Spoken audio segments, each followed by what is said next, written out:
It's with great sadness I speak on this condolence motion for Judy Gamin, who passed away on the 7th of August this year. If two words sum up Judy Gamin, it's grit and grace. She was tenacious, she was courageous, but most of all, she was kind. Her dedication to serving others was genuine and lifelong. She also had a dry wit and was quick to laugh. I was honoured to serve with Judy in this House after she won the newly created seat of Burleigh at the 1992 state election, the same year I won the new seat of Maroochydore.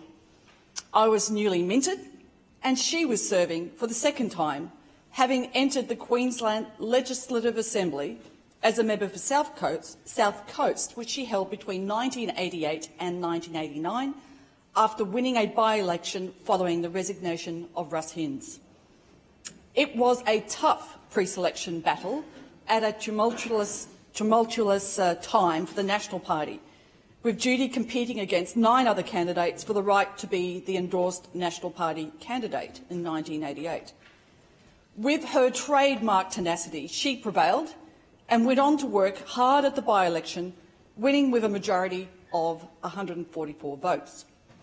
Then, just over a year later, she had to back up and contest that seat again in the December 1989 state election, also against a long list of candidates.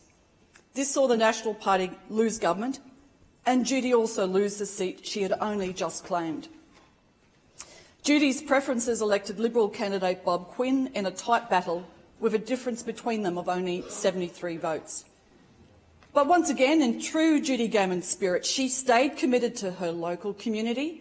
She didn't allow this setback of losing the seat she had only won just a year earlier from dampening her passion to serve in Parliament. And 3 years later, in the new seat of Burleigh, she was re-elected. It was appropriate that in her time of service to this Parliament and her people, she spoke with a passion and practicality for small business. Her advocacy shone through. She and her husband Paul, who she married in October 1957, had run small businesses themselves, and we've heard quotes from her maiden speech about how they came to the Gold Coast in 1964, taking the risk, cashing in their assets, investing into business, putting it on the line. And they saw the potential in the Gold Coast and they saw the potential in the business that they had, which they operated successfully for more than 21 years. And I think it's instructive, her maiden speech, in regard to her philosophy about hard work, working for yourself, taking those risks, reaping the rewards. They did know the difference between working for someone else and working for yourself, and they shone brightly in their community. She also went on in her maiden speech to talk about looking back over the growth years on the Gold Coast. There were very few people who came through them with higher reputation for fair dealing, honesty and integrity, unscathed by those traumas that beset so many small businesses. She said, we could not have achieved what we did without a government in this state that facilitated private enterprise, a government that dedicated itself to betterment of all, and a government that interfered in the least possible way in the lives of the general community. She lived her values. She lived her values of care for others. She spoke up strongly for the community. She railed against domestic violence and corruption. In 1989, she spoke of her support for the Fitzgerald Commission of Inquiry, telling this Parliament it was a bold and brave step not just to call an inquiry, but to give the Commissioner the widest powers to ensure that every facility was made available so that all avenues could be explored. She also spoke of the importance of family and supported vulnerable people in needs by serving in her community. She was a member of the Salvation Army Advisory Board and a member of Lifeline's Board of Management locally. Judy's compassion and courage went far further.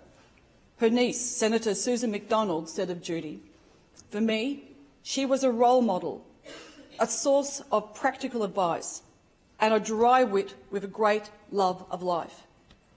Susan also said of Judy, After enduring her own personal tragedy of losing 2 children, Judy reached out to others in their own times of need. In her maiden speech to the Queensland Parliament, Judy talked about her beloved mother, Eileen Fisher, a strong, capable nurse, a woman who fostered in all her family the traits of being forthright, sincere and practical, always contributing to community and putting family first. Judy also paid tribute to her father, Sir George Fisher, the well-known former chairman of Mount Isa Mines, as someone who is loved and respected. Judy's comments about her close-knit and loving family weren't platitudes. They were bedrock truths. In Judy's own words, "We share our love among us, we sustain each other in difficult times, and we try to live our lives by the simple rules of honesty, straight dealing, integrity, and concern for others." These comments are more poignant when you realise there was a heartbreaking story of just what those difficult times had entailed.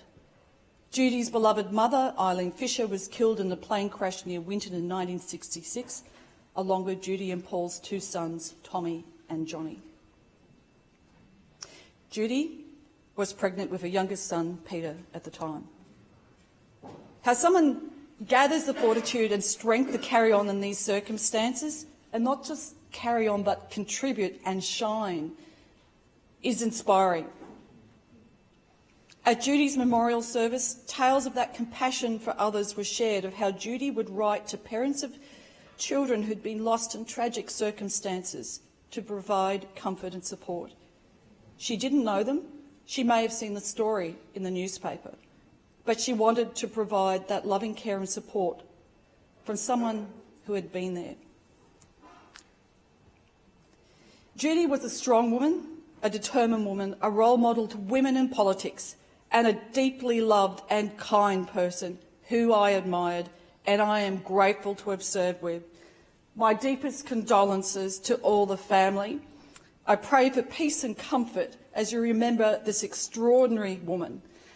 I know that there are members of the family here in the gallery today, and we will remember Judy with her kindness, her strength, her courage, that grit and her grace.